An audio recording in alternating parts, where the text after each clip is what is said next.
Eu gostaria muito de vos contar a história de uma menina que tinha um grande sonho. O sonho dela era, quando era adolescente, era chegar aos 18 anos e tirar a carta.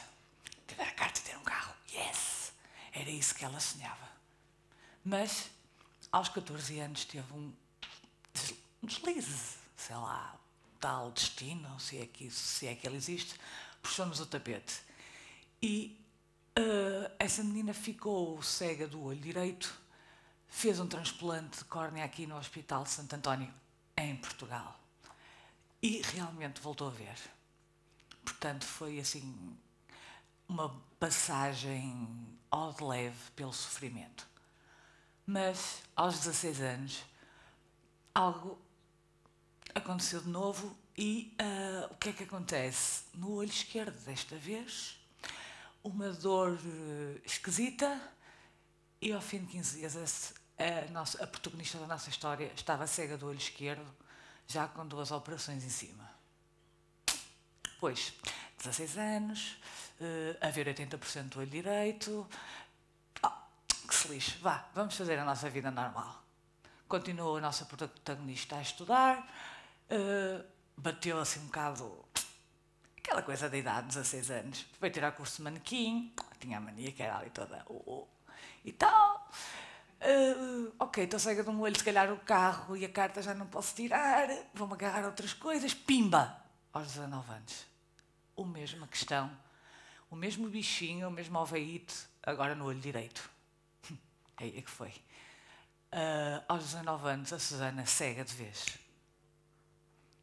E a Susana cega de vez, e vocês agora estão a partilhar o nosso mundo. Todos nós somos cegos em algum momento da nossa vida e temos que aprender a dar importância aos outros sentidos e até mesmo aos outros sentimentos.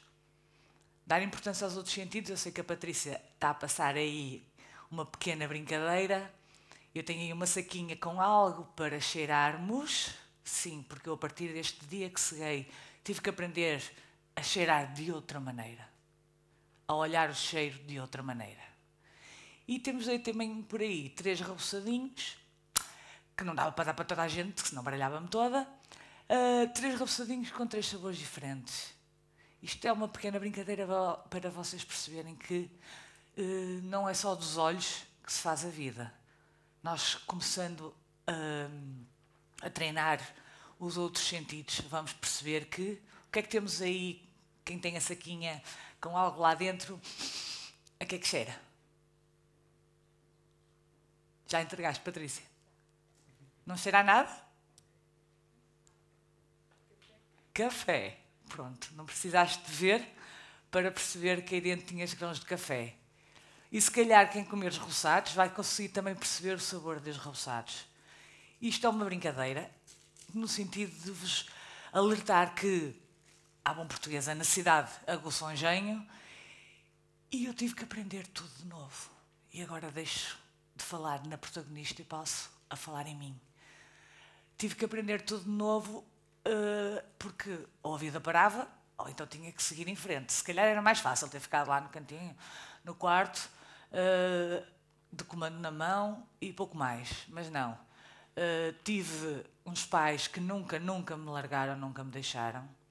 Tive uma senhora da casa de banho, do hotel, do aeroporto de Lisboa, quando eu cheguei dos Estados Unidos, porque eu estive nos Estados Unidos internada 2 meses, fui lá operada, e quando cheguei, a senhora da casa de banho do aeroporto virou-se para a minha mãe e disse: é ceguinha, não é? Coitadinha, Santa Luzia, ajude. O nosso típico português. Na América ninguém me liga nenhuma. Pois é. Se naquela altura foi a minha revolta total, aliás, quando cheguei ao Porto já vinha outra completamente diferente. Aquela que fez a viagem entre Nova Iorque e Lisboa já não foi a mesma que fez a viagem entre Lisboa e Porto. Porque aquelas palavras, se na altura arrasaram comigo e com os meus pais, hoje eu agradeço à senhora por ter dito aquilo. Foi muito fixe. Porque foi ela que, no fundo, sem saber, que me deu a força para dar a volta e chegar ao Porto e ter lá o pessoal todo à minha espera no aeroporto aqui de Pedras Ruras e agarrar-me à minha sobrinha, porque eu tinha, a minha sobrinha na altura era bebê e eu olhei para ela, sim, porque vocês usam o mesmo verbo olhar e ver. Olhei para ela e disse, filha, tu vais ter orgulho na tita. Apesar da tita estar cega, tu vais ter orgulho na tua tita. E a partir daí nunca mais parei. Não sei onde é que fui buscar as forças, se calhar às tais palavras da tal senhora do aeroporto. E, para além dos pais, do namorado, que hoje é marido, e da irmã e dos sobrinhos, pouco mais ficou. Porque toda a gente se afastou, tiveram medo que isto fosse contagioso, como eu tive lá nos Estados Unidos, ou trouxesse alguma bomba cá dentro, ou coisa do género. E ficamos assim um bocadinho sozinhos, mas mais fortes. Disseram-me há pouco tempo que se calhar fui eu também que afastei as pessoas, mas se as pessoas, os amigos, os ditos amigos, não sabiam lidar com a cegueira, nós também não sabíamos. Teve mesmo que haver uma aprendizagem. Por isso, o meu marido está aí sentado na plateia, é um grande trengo, mas foi um grande homem.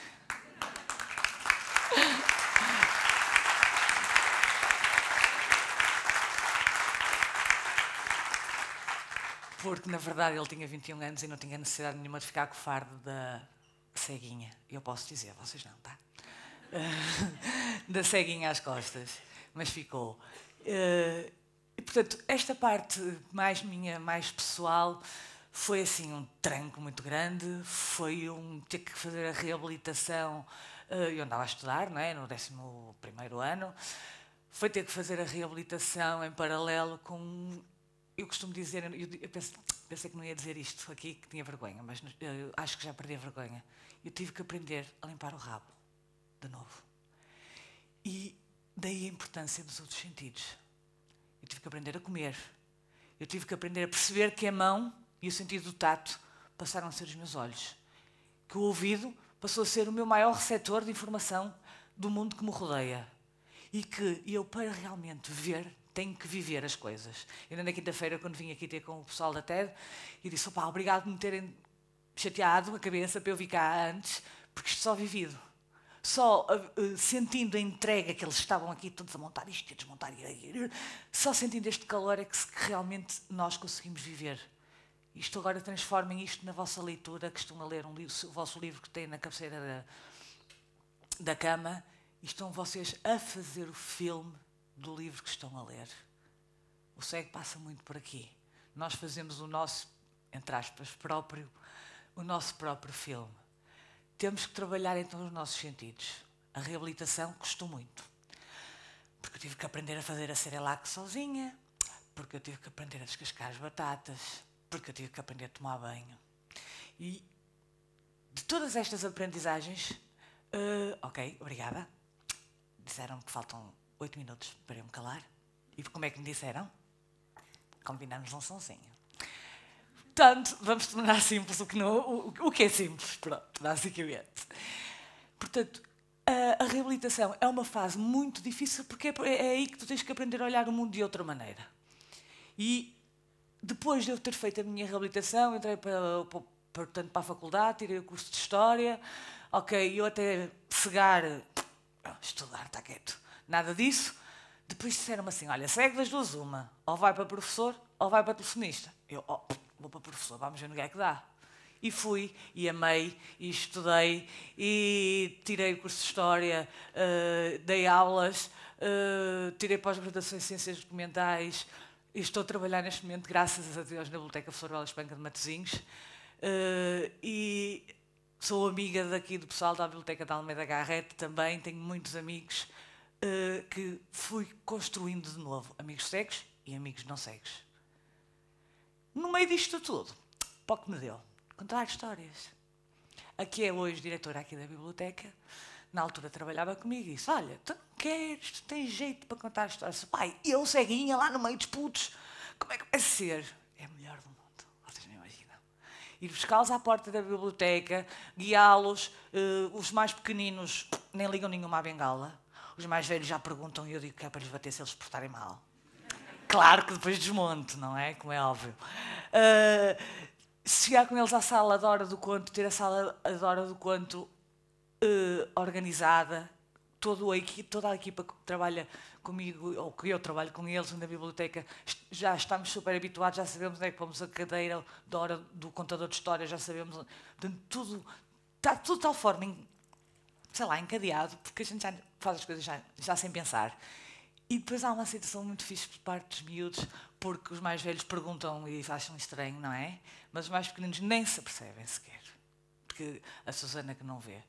E então daqui nasceu um ateliê que eu faço, porque sei que a ignorância é a pior, para mim, a ignorância é o pior inimigo do homem, e eu criei um ateliê que chamo-lhe Ateliê Ver, Não Ver e Aprender, e é aqui que eu tento desmontar o ceguinho, porque eu até aos 19 anos vi.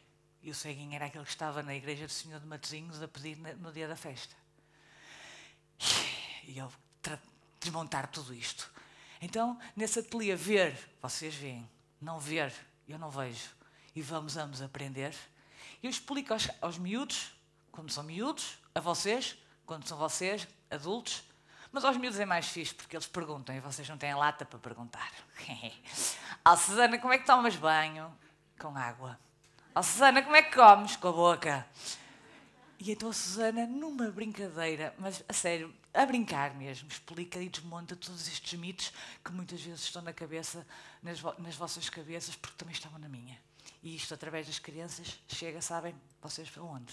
A todo lado.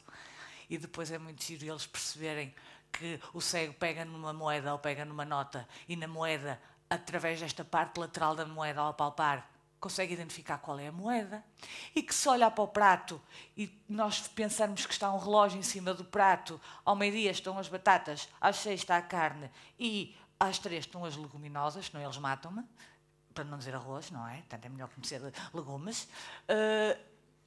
Coisas simples como estas. Às 2 está o copo da água. Queres ver as notas? Existem medidores para nós vermos as notas. Existem através, com a nossa prática nossa pessoal do dia a dia, com o nosso dedito, conseguimos ver que nota é que temos na mão. Existem técnicas que nós podemos aprender na reabilitação para descascar a batata. Vocês estão a descascar a batata a ver o telejornal, eu estou a descascar a batata atenta, sempre a descascar para o mesmo lado. Eu estou a varrer a cozinha, vocês estão a ver o telejornal. Eu não, eu estou a varrer a cozinha sempre para o mesmo lado e com atenção daquilo que estou a fazer. Na quinta-feira o Pedro foi-me levar a casa e eu disse-lhe, pá, não te preocupes que eu digo-te o caminho. E o meu marido disse-me ao telefone, pá, tu sabes, Paulo Rui, estás comigo há 20 anos, convenhamos. E eu disse, não disse Pedro, eu tenho caminho para a casa dos sogros e fomos lá ter direitinhos. Tem que se ter muita memória, muita força de vontade. E aqui a força de vontade foi, na verdade, ser mãe. Porque eu, quando vim dos Estados Unidos aos 19 anos, a minha coisa era, posso ser mãe mesmo com a doença que tenho? Posso ser mãe mesmo com a doença que tenho? Eles todos disseram que sim, tanto lá como cá. E eu então, pimba, aproveitei, casei com o rapaz, já que ele ficou comigo, casei com ele, pimba, continuei a estudar e tal, íamos namorando, pimba. Tenho um menino com 7 anos que é a coisa mais linda do mundo lá em casa, que me dá cabo da alma porque eu quero ensinar-lhe a escrever e as letras e os números e mais não sei o quê e tenho que arranjar as estratégias todas possíveis e imaginárias para o conseguir, mas acho que tenho conseguido. E se vocês sabem, tão bem como eu, que existe montes de bibliografia, montes de coisas escritas sobre os meninos cegos, como ajudar os meninos com deficiência visual na escola, e as mães não têm direito. E é este o meu desafio de vida a médio prazo, é criar um guia de mães cegas. Como é que a mãe cega muda a fralda, dá de mamar, como é que a mãe cega ensina o A, E, I, O ao filho que já está na primeira classe.